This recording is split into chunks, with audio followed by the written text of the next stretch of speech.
let's just say the text recognition problem. Previously, without AI, how people do this? Using signal processing approach, right? So we have to do a lot of the signal processing and try to identify whether it's the letter A or number 1, and accuracy just sucks. You cannot reliably using those things. But when it comes to the machine learning, what happened here is you can train this model, very complex model, and go from there that can help you figure out what's going on. Now, today the AI front is moving very fast. So instead of doing, RNN or CNN, try to train a model to help you recognize the images, try to help you, identify the text messages and all that. So today we're getting things really interesting. It's really this generative model. So on the left side, you see a typical workflow for a typical descriptive model. This is the model you train on labeled data, and then you try to get a sense of what's going on. So in a certain way, you can think of this descriptive model kind of like you teach a child whether it's a dog or a cat, okay?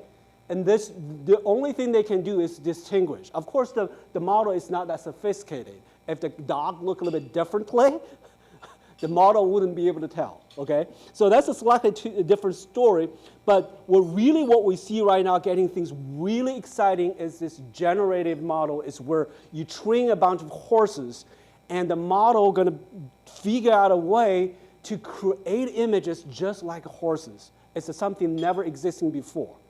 And that become a completely game changer. And this is why, for example, like the human faces. So back then in the 2014, when this generative model just started, if you just look at the results, it's horrible. It's a face, but it's kind of fake, right? But when everything progressed with more computing power, with better algorithms, you look at the model, you look at the results coming from 2019, 2020, 2021, that's already very, very real. It's really hard to even distinguish whether it's a real picture or fake picture. And because of this, I actually deleted one of the things because there's so many AI generated video. I thought maybe this is not appropriate for today's audience, so I deleted that particular video.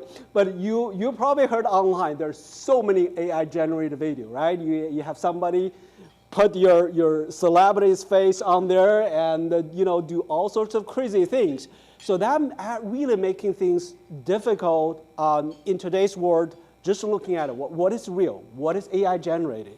So it's a very, very big question to us. Now, for those who are very into the technology, we're not going to very deep into this, okay? We're not going to do a quiz on this. So there are mainly 3 different ways to generate the generative models. So the one that at the very beginning is the GAN model.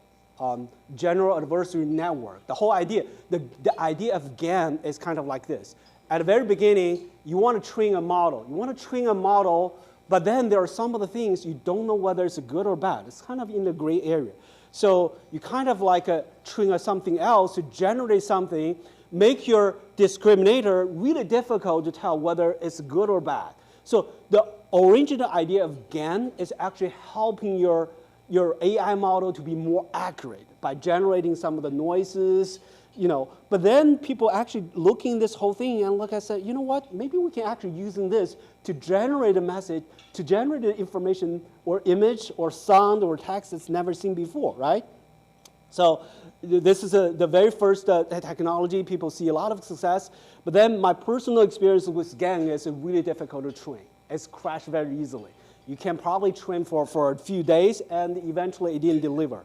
And the next one is super sophisticated. We call it a variational autoencoder, or VAE. So this mainly working on the distribution. So the whole idea is, later I'm moving to the diffusion model. But the whole idea is, can you generating some sort of model so that it has the statistical resemblance with the real world stuff? So that's the other idea, is using that kind of theory to resemble this whole thing. The third approach is the one that really dominated the whole thing, is the transformer base. So we know that ChatGPT is so successful. So GPT stands for? Generative pre-trained transformer. So it's based on the transformer. So transformer is a game changer. It all came from an article called "Attention is All You Need." So the whole idea is completely change the way how people doing construct the neural networks. And this transformer, by adding an attention layer, looking at the connections between all the different, we call it tokens. So transformer is such a powerful technique. Before, it is purely used on natural language processing. It breaks down each different word into token, and then looking at the connections of each token by assigning different weight, and then going from there, it can generate the text. It feels like a human-based approach. But because the model is really powerful, trained on large corpus, people came up with all the different ways to use the transformer-based model. So at least in my own research, using this vision-based transformer model, we're looking at the EEG data coming out from a human brain, and we were able to classify whether somebody might have a symptom with certain medical situation, and it worked beautifully. It just a few iterations, you can get the results more than 99%. So transformer right now, just from the research space, it rules. When it comes to vision, when it comes to the text generation and the sound recognition, everything. So this is probably, for your organization, looking into AI use, you probably really want to pay attention to transformer, okay? Right now, RNN, CNN is no longer quite as relevant when it comes to accuracy, okay? And another thing I really want to mention here is why AI becomes so popular, so powerful. It's all because of big data. And this is really some of the works that Microsoft have done a long time ago. It really clearly shows you even the simplest model, when you feed into lots of data, you can still get really, really good results.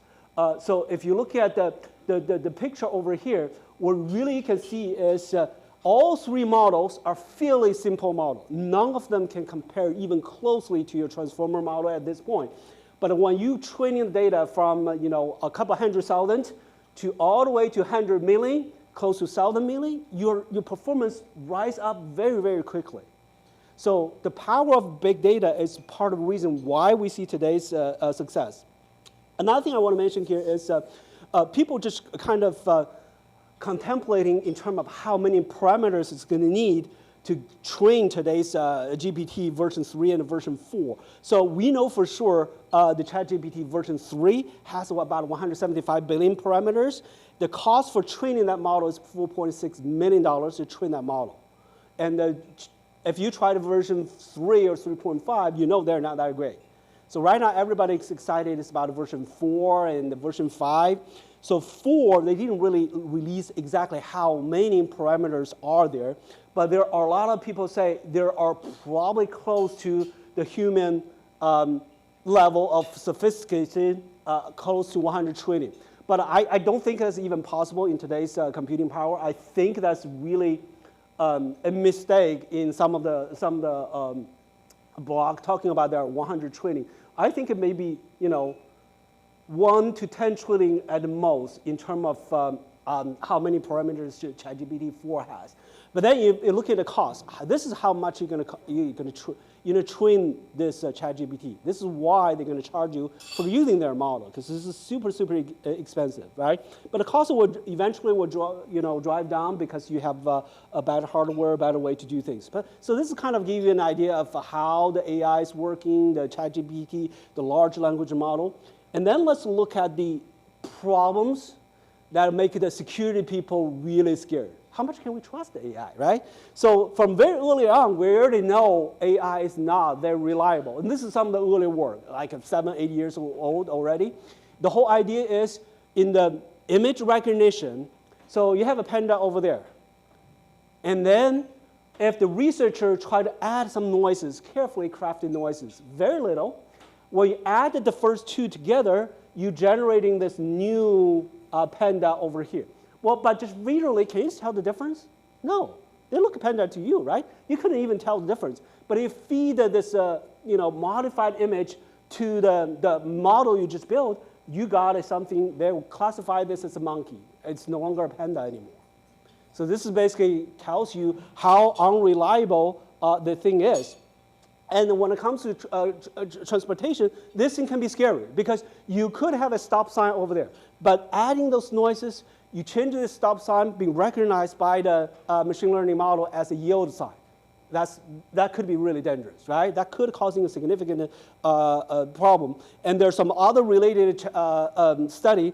They post some of the tapes on a specific location of stop sign, completely change that stop sign to a speed limit of 30 or 40.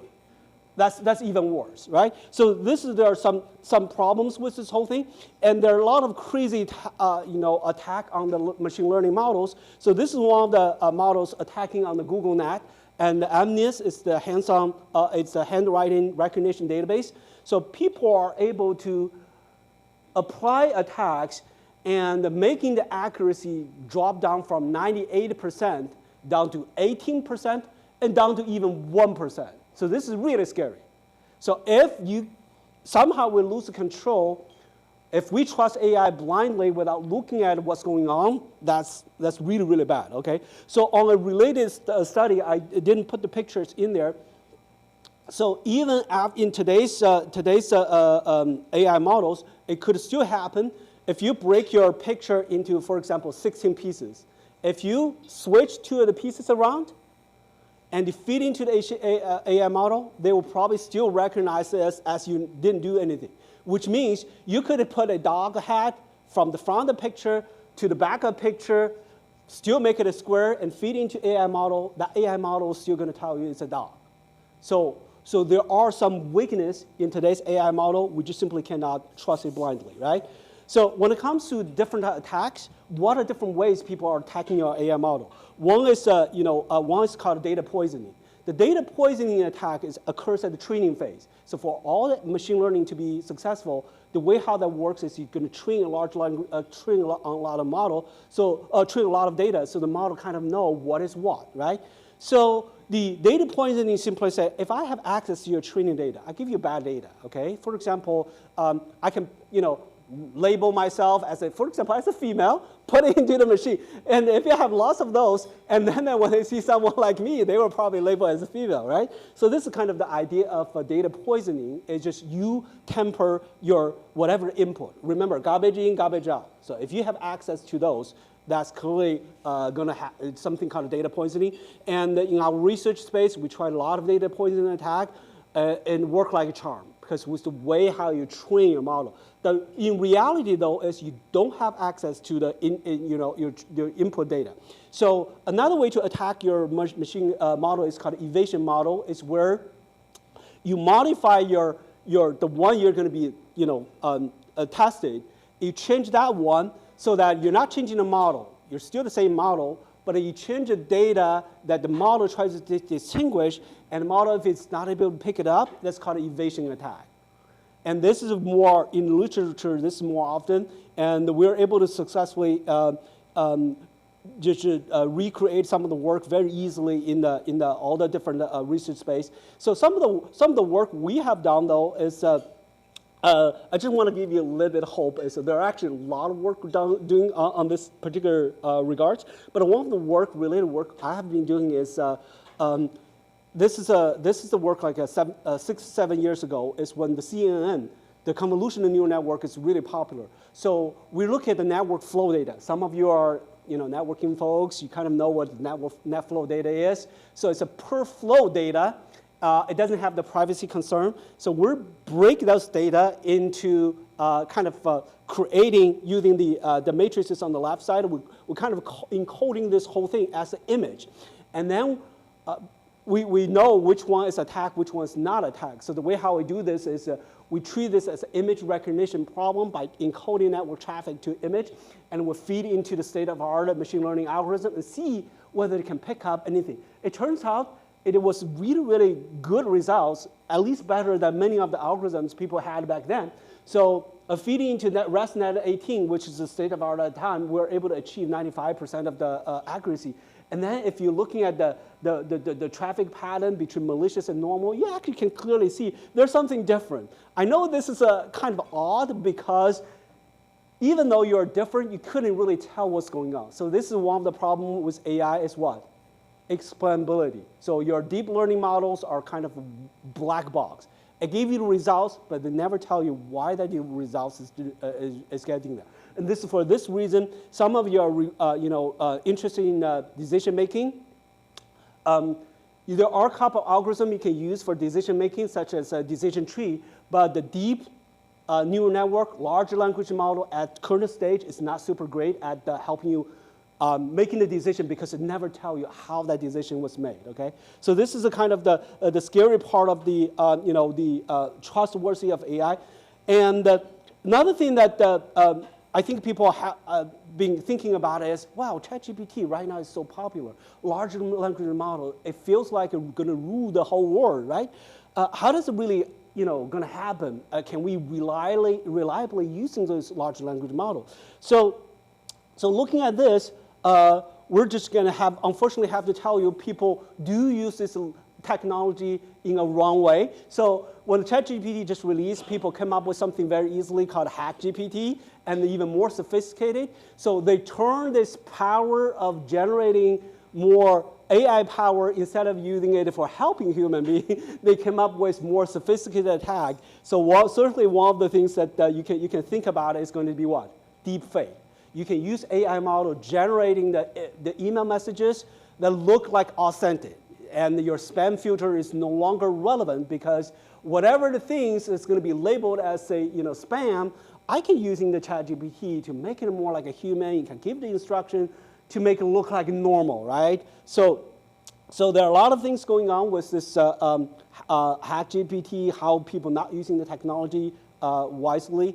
And next, I want to give a very quick overview of some of the top threats when it comes to the large language model. And I will share the slides, but there is a lmtop10.com that lists all the information I provided, but I just think that that's going to be really, really important. The first thing is the prompt injection. The prompt injection is kind of like this. Remember when you're using ChatGPT, you tell the ChatGPT to do so on, so on, right? That's something we call a prompt.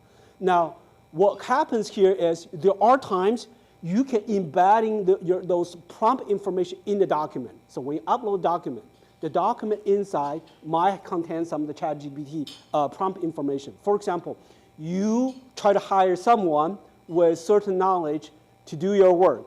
I can upload a fake resume, and with that resume, I have some prompt engineering information embedded in the document, probably put some hidden tag in there. It's not directly visible, but when you feed into the ChatGPT, it will treat those things as a highly qualified candidate, even though they are not. So this is the prompt injection. The second thing is insecure output handling. And this is something many of you can relate it very easily. Code execution, right? So you can add you can carefully construct in certain way, make the large language model generating output, the output kind of like something executable, like a shell script or something. So you anticipating the large language model to give you text, but they gave you the script that's executable, that could certainly do some damage, right? So this is insecure output handling. And you could also have the split view of data poisoning. You're talking about, if you have access to part of the data, you can create this kind of problem, make the large language model train on different things, and then getting the bad results. Kind of confuse the dog and the cat. That could happen if you do this data poisoning attack.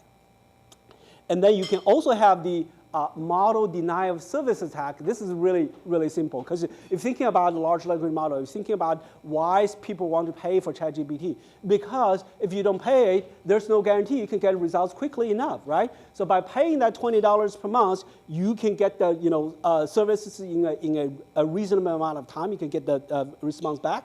But if you imagine someone are able to do this denial of service attack against your large language model, and then that will make your inference time extremely, extremely slow. And people might just simply lost the patience and say, why do I have to pay $20 and waiting this long to get results, right? So this is a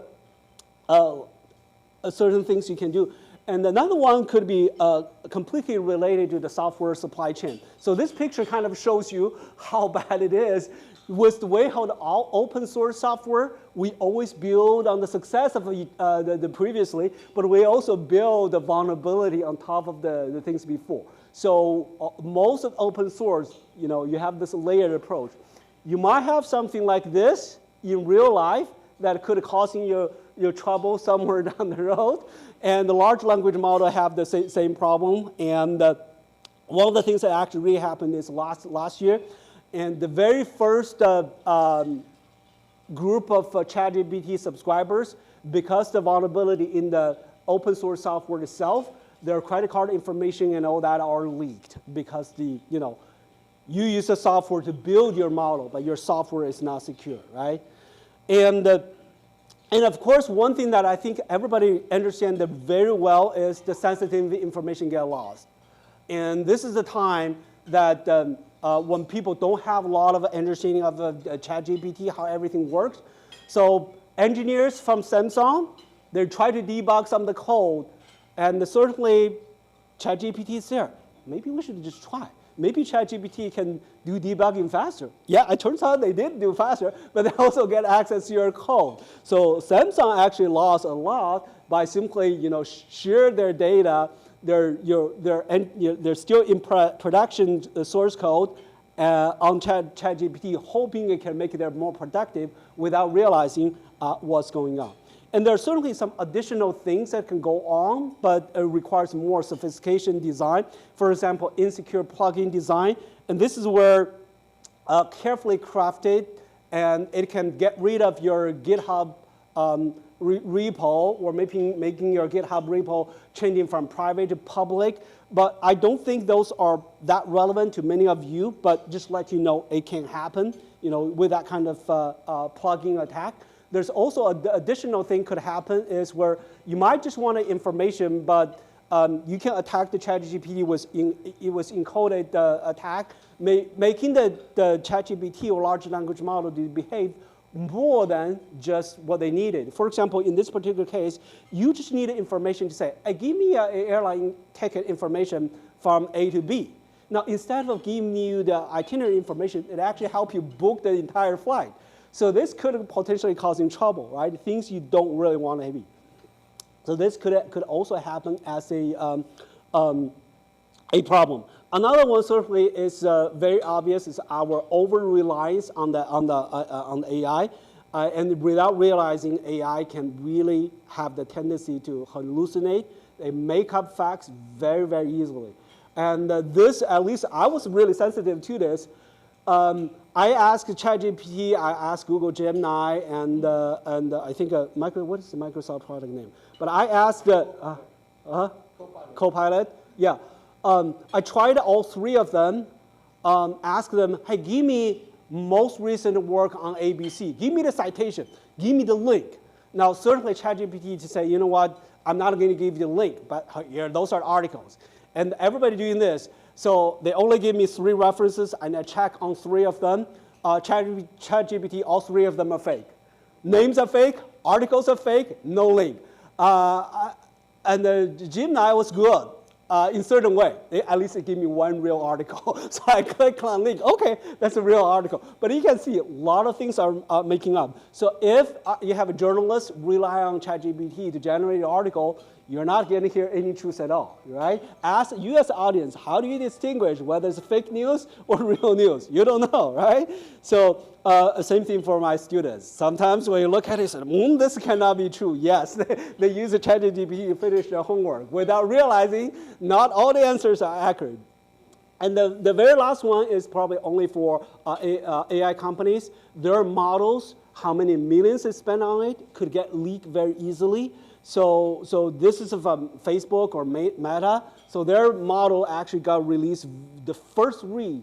They just uploaded to the newest version. So they lost millions of dollars on this.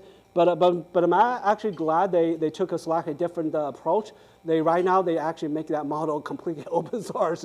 So we can now use it, right? So anyway, so model theft is certainly a thing. So So after you're hearing all the 10 attacks on large language model, it gave you really, really worried. Exactly how do we benefit from large language model? How do we benefit from AI? Are we going to be suffering in the security space because AI become so powerful? I think the little bit of insurance side of things is we can actually turn AI into our friend, into our buddy. So we can use those a large language model to help us do vulnerability scanning, do analysis on the APIs, and looking at everything is secure or not. And we can certainly do a lot of the queries and helping us getting better sense of what's going on, try to improve the supply chain and detect generative AI. So we have all the different things going on, try to leverage a large language model to help us build a more secure system. And so this is one of the examples of how people are using the large language model to help design the hardware to make it more secure. So if you look at it here, the only thing that they injected over there is this large language model built in there by collecting the vulnerability information, and they were able to eventually getting a little bit better design from the hardware design. So this is kind of a really interesting work. And there's so many work going on. So I think, instead of I elaborate one by one, maybe it's just better that I give you a kind of survey paper that kind of give you a better idea of what's going on. So this is what I call the silver lining. It's where the research really helped apply the large language model, looking at the software code and vulnerability and security. So here are the results, and those are the ongoing work. And I think the list will probably be much longer than this. But if you look at it here, you probably only see what? 4 red icons. So red basically means large language model did not improve. All the greens indicating at somewhat level it actually improved. So this is where I look at the result, I thought, wow, finally a good news. If we use the thing appropriately, at least we can get some good results. And so to conclude my 30 minutes talk today, I asked ChatGPT, I said, you know what, I really think you're kind of double-edged sword. You kind of make my life easier. I want to do summarization. You do give me pretty good summarization. But on the other side, I kind of worried. I do feel like you're a double-edged sword. So I asked ChatGPT, give me an image of double-edged sword. And ChatGPT gave me this. Well, I look at it, I said, oh, okay, that's pretty good. I'm not a very artistic person, so this is way beyond my ability to draw it, okay? You give me 1 month, I still couldn't draw this well. But anyway, I think the take-home message based on what I look at today's situation is I think the take-home message moving forward is really this summarized very well. It's not the wand, okay? It's not the wand, but the wizard that's make the magic. Your ChatGPT is the wand. You're the wizard. How are you going to use it? How do you use it properly? It's completely up to you, right? And when it comes to security space, I'm a big believer of Bruce Schneier, and he's talking about people, process, and technology. That's always true. So that's kind of my short talk. Try to connect cybersecurity with AI and large language model. And I think there are a lot of things going on. And before answer your question, entertaining any of the questions, I do want to show you the way how I use some of the AIs. There are information I don't care that much. I know it's public information. It's nothing secret or something. I do use ChatGPT. It does give me the best result ever. But if I have any concerns about a document, I might have some sensitive information, I always run some of the model locally. So on my computer, I have this. There's a open source particular piece called OLlama. So it's basically Llama is the model that Facebook developed. So I downloaded and installed this OLlama. Have access to all the different models. I can install those models very easily, and they're connected to the Open Web UI container. And going from there, I can launch this particular model. I believe I already launched. I can launch this model, and going from there, I can install different models. So I want to give you some of the things in here to say, you have this is a Gemma, this is from Google, and there's also Pi 3. So they have a different number of parameters, 9 million, 14 million. And the Llama 3 is one of the latest model. So you have the choices between 70 billion and I think this is what, 8 billion of the parameters. So the differences really depends on how much hardware you have. For the 70 billion, it does give me the best results, but it's extremely slow. If you don't have a GPU with more than 20 gig of RAM, or maybe 24 gig of RAM, GPU RAM, the response rate is extremely slow. But if you switch to 8 mini, your typical laptop can handle it very well, especially if you have a Apple Silicon laptop. You can run these models locally on your computer. And there's another one we're also playing with, is something called a Secure AI Tools.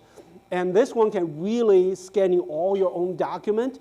But that one is only, I mean, at least I only see that can be installed on Linux box.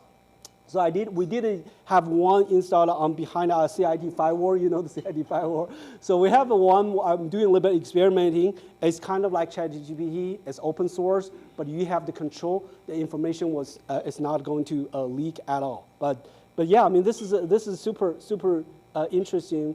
I can choose a model.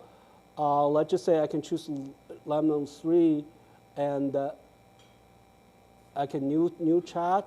Hold on a second. Where's the?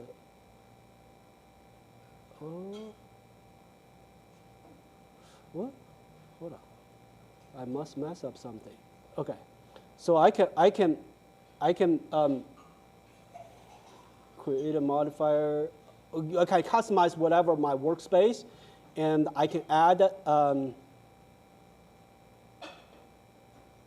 additional modifier, but the one that I actually worked. Okay. You can use all the different prompt template to make your life a little bit easier. I kind of regret I deleted my own stuff. But you can also upload your own document and go from there and ask questions. So where's the word? Did I? Word docs, Excel. Yeah, everything. See, that's why I couldn't find it. It's on the lower bottom of the screen. So this is where you can upload your file. Okay. So I was just trying to download the article George wrote on the AI and the bias. So let's just save it. I think I saved it somewhere. So you can upload this file. I think I'll go to downloads. Yeah, this BIOS, and then you can do, hey, you know what? Give me a summary on this. And it will. I didn't select model. So I can use the small Facebook model, and it will run reasonably fast. Ooh. Yeah, not too bad, right? And the good thing is, everything is on your computer. You're not leaking any information. So for any organizations, if you want to start experimenting large language model, if you want to see, is this going to be useful for me? So there's certainly some things you can do about it. And the one I like the most is actually the Secure AI Tools. But right now, that one is only available on the Linux platform. So this is a Windows computer, so I didn't try it. So that's kind of provide you a kind of a very brief overview of AI use. Okay. Now we can turn to audience for questions. All right. Yes? So a question, with this AI that you just demonstrated, is this something that you download onto the actual computer, not on the network? It's actually installed on each individual's computer, and we can safely say that there's no connection to information going out. Yes. This is absolutely, you can actually control it. If you don't trust too much of it, I think the only potential place this whole thing can causing some trouble is going to be the web interface. So because it's using the web browser, and I think the only potential place is where you might want to put additional firewall on this port number. So it's mount this this is a container, running a container, but using a local port number, I think it's 3,000. So making sure you, yes, yes, then there's absolutely nothing going to leak out. And then you can always install additional open source models in there. My advice is for any personal computer, don't try the large option. The 70 billion option is so slow, painfully slow. So if I do this,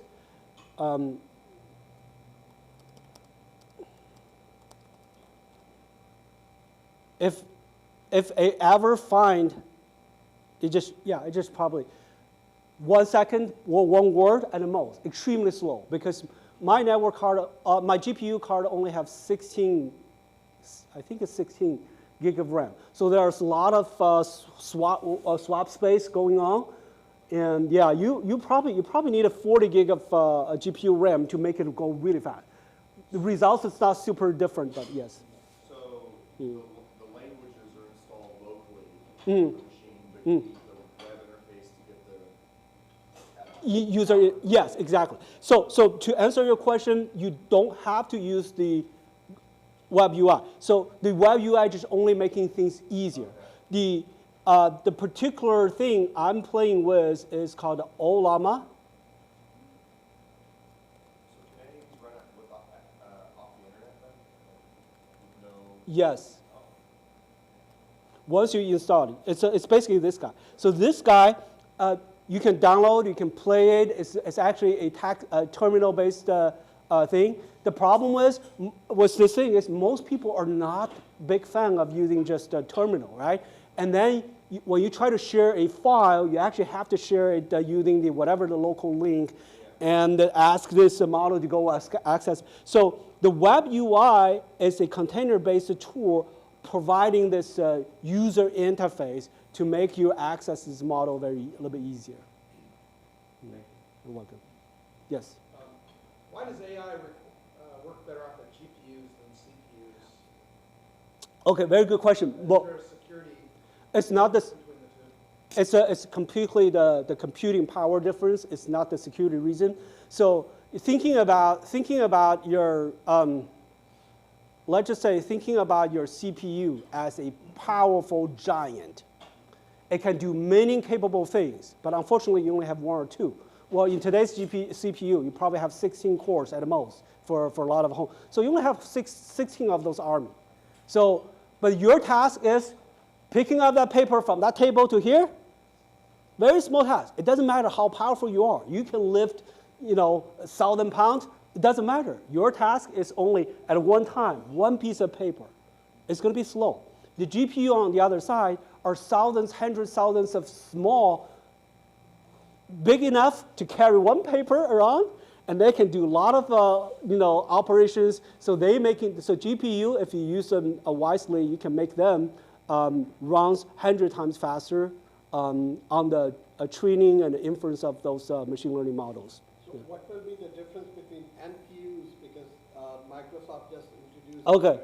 their AI computer, which not only includes CPUs, Yes, GPUs, yes. and now NPUs. Okay. They're all, Very good question. Very good question.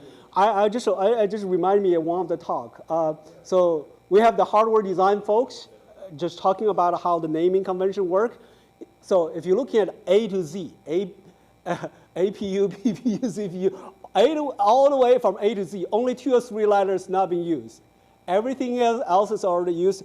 NPU is one of them. So the difference here is thinking about NPU kind of like a GPU, but dedicated for natural language processing. So they have the specific design to picking up your human sounds, the language processing part a little bit faster. So thinking about maybe you can have, in a certain way, multiple GPUs. One for some other task, you have this NPU specifically designed for picking up user sound. When you say, hey, Siri, oh, yeah, your NPU is working. And as a matter of fact, you pick up something really important here is, if you look at the PC industry, right now they're also switching to AI-based processors. So if you look at some of the laptops, they're no longer to say, I'm using the Intel Core Ultra processor, which is actually beating the Apple Silicon in certain performance metrics. but people are more switching to Snapdragon chips because they have more AI power. They're going to say, you know what, I'm not selling you a PC. I'm not selling you a laptop. I'm selling you an AI-powered laptop. And this is why, if you look at Apple, the WWDC conference, and one thing they try to sell you on is what? Apple Intelligence. By telling the story, I'm working with OpenAI. Your computer is no longer a computer; it's AI-powered, tools, assistants. So yes, that's NPU is a dedicated hardware using the GPU technology, but specifically designed for natural language processing. Any additional questions? How often are they updated, and does your system dynamically update? Okay, very good. So the question was how often those models will be updated. It's completely up to the community. It will not automatically update. You have to manually check whether it's going to be updated or not. But I would say my observation was this has been showing pretty reasonably efficient. Anything that's become open sourced, 1 week later, it's going to be available in there. It doesn't have all the models, but anything that seems to be pretty strong, pretty sophisticated is out there. I already deleted some of them because I don't find them super useful. I like the Pi 3 because it claims to give me the only accurate information. And I tried a couple of times. I feel like that's kind of a correct claim. So yeah, this so many models you can choose from. This is actually a golden year for you to play. The models, you still have the competition. You haven't get into the case situation where one model dominated the whole world. I would see that as the end of the world when only one model succeeds. I do want to see multiple models competing with each other, offer something different to us. I have a couple questions from the live stream. The first is that you had a slide about the cost for training ChatGPT, and it's dropped significantly over since 2020. Do you have any predictions when that cost will roughly stabilize? My guess is not. The reason is because this the cost dropped down based on estimation of the capability of the hardware, but also based on you're training the older model. If you're using training the next step model, the cost is always up, not down. So It's research and development. yes. And then, I had a couple of questions about this specifically, but it was, how can we detect the use of AI for false information, things of that nature, and what are the implications in cybersecurity, which could go into we could go down a rabbit hole on that one. Yeah. But can we use AI to detect AI? Yes. I think there's some of the work. There's a when ChatGPT just released, there's a GPT-0 already designed by I think it's graduate students either from MIT or somewhere. But they're certainly looking at the patterns. It's pretty obvious the ChatGPT generated information has a pattern, have a signature. But my own research find out it's really difficult in certain way because if you ever play with this particular tool, you're going to realize this tool has a setting. In that setting, you can create something called random seed value. So even though they're generating information, but you have your own seed value. You can change that seed value. So every single time when you change the seed value, that kind of a pattern is kind of different. It's, in certain ways, kind of like your signature. You can change the random seed value by changing how the signature looks. So I think the whole thing is going to be really, really difficult to detect. But the only thing that we should be able to detect is the accuracy of the certain facts. So for example, in my research, it's very easy. I'm talking about, whatever the articles, whether the article's there, whether you have the real person, I can check those things very easily. But if you're looking at something that's artistically created, it's so difficult. How do you tell this is something art, created by human being or not? I find it's almost impossible. However, I do think, in the good news is in the security, you certainly have more controls in terms of detecting whether it's real or fake. The news articles will be a little bit difficult, but ours is extremely difficult, to a degree almost impossible. So to that regard, I do find something like NFT might be a way to go. When you write article, you put a stamp on there, say, this is my stuff. You have the blockchain to protect you. It's really hard to prove it's not something you wrote. It could be you copied, but at least people know it's coming from you, right? You might be modified from ChatGPT. That's fine, but at least we know it's you. It's not going to be someone, but so it's just my thinking. But it's going to be really, really difficult, extremely difficult. Yeah. Any last questions? Everybody good, or anything more? Yeah. Will we be able to access these presentations? I will share the slides. I will share the slide. To close up, I just wanted to give you another perspective. It's NSF, National Science Foundation. So right now, we can use ChatGPT to help us write a proposal. However, here's our catch. Number one, you cannot use ChatGPT to review other person's proposal because we're sitting in the panel because all those proposals are supposed to be secret. You're not supposed to upload this and say, give me a summary of this, and boom, ChatGPT. No, you cannot do this. However, it is allowed by rule. You can say, when I develop my proposal, you need to put the line of a disclaimer to say, I did use ChatGPT to help me during the brainstorming. So there's some language out there. So even the NSF recognize large language model could be beneficial for us doing science discovery. Just be careful about, you're doing the other way around. It's writing a lot of the abstracts. Yeah. Well, they actually use AI to grade your proposal. So that's something you don't know. What about, in terms of the large language model being able to detect that the user, think Black Hoodie, right? Bad actor is trying to, maybe he's not very good, he wants a ransomware kit, or he wants to give a portion of a malicious script, or see that says, hey, is this going to be helpful in a DDoS attack? You know what I mean? Like, Yes. I think, yeah. Oh, sorry. Yeah.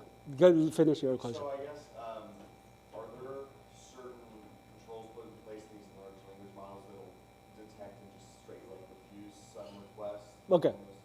Yeah, I think big companies like OpenAI really tried really hard not to disclose some of the information potentially could be harmful.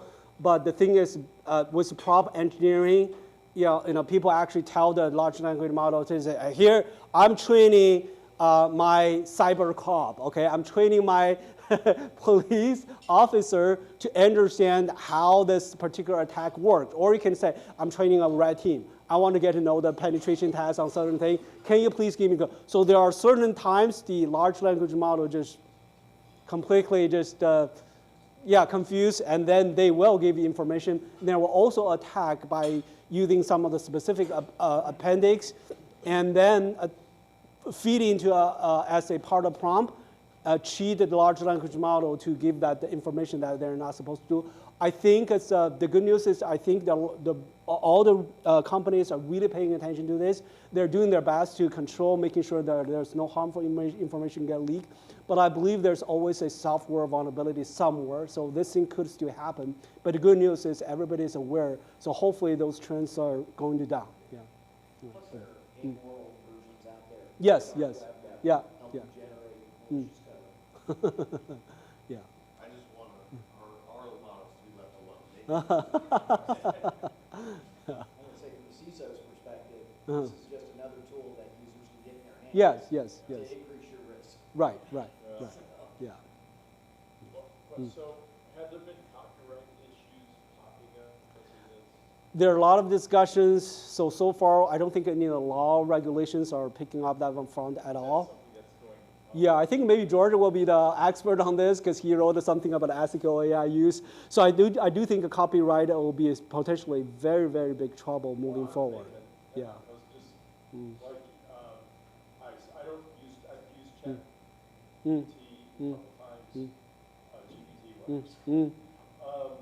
Just to help, sentences that I create, help make it better. Yeah. So that's one thing. Yeah. But I don't know, I can't go in there and say, hey, write me a song that's in the style of Bob Dylan. And it writes a song with the same cadence, the same likeness of Bob Dylan. Is that? I think that to answer your question, large language model can do it very easily. Whether ChatGPT allow you to give you that kind of output is a different story. Because sometimes I saw a big document in there because I have some collaborator in Taiwan. I tell them, you know what, I have an English document. I don't think my colleague over there actually can read this very well, kind of, but not super fast. Translate this in traditional Chinese. And then they throw back to say, well, you know what, that's too much work. I can only translate the first page. And so there are times they do a little bit of control, but language model by itself can do this very easily. If you have unrestricted environment, they can give you something really difficult to tell whether it's true or false. So they're trying to implement some controls for copyright issues. Yes. And there's probably going to be some legislation. Yes, I think there will be legislation, against AI use. Because right now, I do think if without any restriction, this thing can be extremely dangerous. And there are already tools out there where you can do exactly what you're talking about. Say, give me a song, and you could say, I want it to be Bob Dylan, and I want it to be this, but I want Dolly Parton to sing it. And it will happily give you that information. Yeah, I'm thinking about those artists that are making money off of their product. Yeah. Yeah, there's a couple of court cases already about this. Yeah, where yeah. people have used the name and the likeness as a parody, but they're like, hey, that's really, his likeness, Yeah. his voice, his language. You can't do that. So there's a couple of cases that, absolutely, this will be a big issue. There'll be a whole new set of lawyers. Yeah, Bob Dylan's business. Follow you. Yes, right, yeah. AI lawyers. Right. Lawyers that are, Remember, I just to close up, I just want to say we have a collection of wonderful faculty in my college. If you're interested in AI use, health technology, feel free to talk to me because I'm kind of know a lot of wonderful work at my college. We have many talented faculty, and we also have some alumni here today. So anyway, great pleasure to meet you all. And if you ever run across to say, maybe ask a Purdue guy, maybe have some faculty or students willing to work with you on some real world project, feel free to contact me. Okay, thank you, and it's a great honor to be here today. Thank you.